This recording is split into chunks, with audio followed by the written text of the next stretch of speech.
Президент Садыр Жапаров коомчулукта резонанс жараткан Ысык-Көл облусунун Боз Тери айылында 23 жаштагы жарандын өлүмү боюнча иште жеке көзөмөлүн алды. Бул тууралуу президенттин маалымат катчысы Эрбол Султанбаев билдирди. Анын айтуусуна караганда, укук коргоо органдарына окуянын чоо жайын ар тараптуу жана объективдүү иликтөө тапшырмасы берилди. Белгилей кетсек, Ысык-Көлдүн Боз Тери айылындагы Золотые Писки эс алуу жайында 23 жаштагы жигит каза болгон. Окуя 6 августта катталган. Маркум Талас облусунун тургуну болчу. Кыргызстандын Тышкы иштер министрлиги Тажикстандын Куляб шаарындагы жол кырсыгынан жабыркагандардын арасында кыргызстандыктар жок экенин билдирди. Мындай маалыматты мекеменин басма сөз кызматы таратты. 6 августта кечки саат 19:30 чамасында Тажикстандын Куляб шаарында жүк ташыган машина жол четиндеги эки үйдө бир канча жеңил унааны сүзүп кеткен. Дүйшөмбү Куляб Карок жолундагы Самони базарынын тушунда болгон кырсыкта 14 адам мерт болду. Аталган шаардын саламаттык сактоо бөлүмү мерт болгондордун саны дагы көбөйүшү мүмкүн экенин, жарадарларды набыт болгондорду машиналардан алып чыгып уланып жатканын билдирди.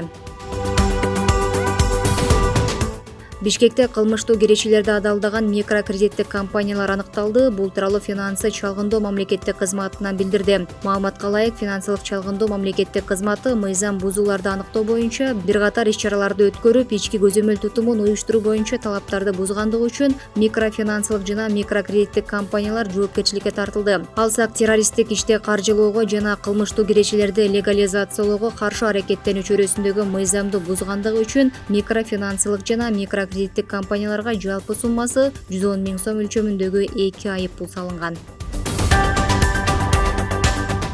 Үстүбүздөгү жылдын 31 июлунан 6 августуна чейинки аралыкта Кыргызстандын аймагында 21 129 жол эрежелерин бузуу фактылары аныкталды. Бул тууралуу жол кыймылынын коопсуздугун камсыз кылган башкы башкармалыгы билдирди. Ал эми ар кандай жол эрежелерин бузгандыгы үчүн 1415 автоунаа убактылуу токтоочу айып короо жайына киргизилген. Жол кыймылынын коопсуздугун камсыздоо башкы башкармалыгы айдоочулардан жол кыймылынын коопсуздугунун эрежелерин так сактоого чакырат.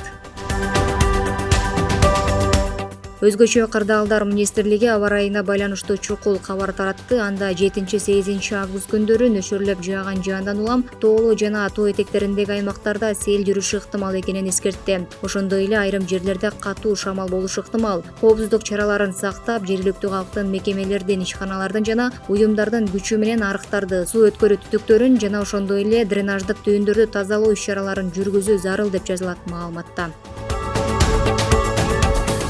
Бүгүн 7 августта Кыргызстандагы жогорку окуу жайларга абитуриенттерди тандоонун жана кабыл алуунун 4-туру башталды. Бул тууралуу Билим берүү жана Илим министрлигинен кабарлады. Маалыматка ылайык, буга чейин жогорку окуу жайларга кабыл алуунун 1-, 2-, 3 турунда 20 278 абитуриент кабыл алынган. Эскерте кетсек, 2023-2024 окуу жылына карата жогорку окуу жайларына тандоо абитуриент онлайн автоматташтырылган маалыматтык системасы аркылуу 4 тур менен жүргүзүлөт. Абитуриенттер жогорку окуу жайлардын жайгашкан жерине барбай эле электрондук формада арыз бере алышат.